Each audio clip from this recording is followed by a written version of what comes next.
Team 4-star, and now I finished constructing the blade. Now, basically what I plan on doing is probably etching these designs into it, most likely by spray paint, or if I decide to cut holes into it. I don't know if I'm going to cut holes into it, because it took a while for me to do this. Basically, I followed one of the users whose name I will reference in the future. As you can plainly see, it goes into the handle. That way it's bound to stay put when all construction is completed. As you can see right here. So basically the blade is much more bigger than it was with the plastic one. And wait a minute, I can just take this off right now. Basically the plastic blade, using the cell phone here, so bear with me.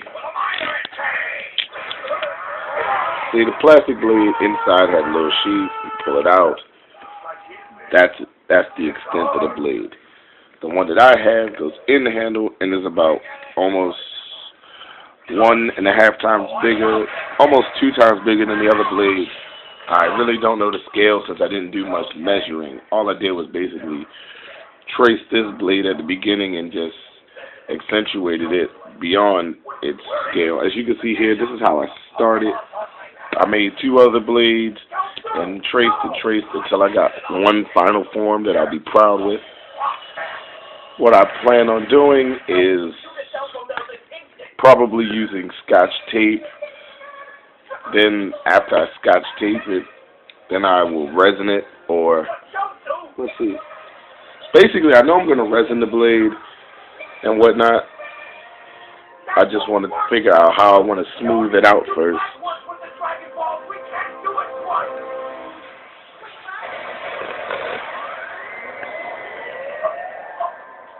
Basically, I'll find a way to smooth it out, then I'll resin it, and then it'll be hard enough to be used as a prop for here. Basically, I don't plan on reselling this cyber sword simply because in the process of taking off all the screws, there was one dick hole screw that wouldn't come out. And because of that, the plastic part in the back snapped. I mean, all of it will screw together. Most of this snaps in place. So it's only one screw near the collar, which I'll probably tape over and spray paint. Because basically, I want to make this as a prop, simply for prop use.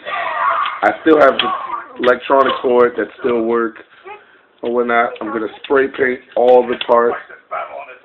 This Magna Defender morpher that I got in the mail, I'm going to spray paint it white and use it as a Kiba changer piece.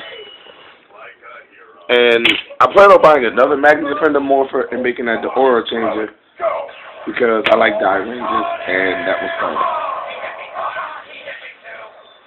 Basically, the blade itself is done, and this last piece right here, I'm going to cut out, or at least map out to make a holster for my finished cyber sword. But until then, I'm going to put the piece up here next to my 8-bit Bowser that I got from some guy. I'll tag his face, link right over his face. Wait, this isn't going on YouTube. But anyway, this is going to be saved for when I want to make a holster or whatnot. And this is basically all the construction I need. I'll find a way to smooth this out a little more.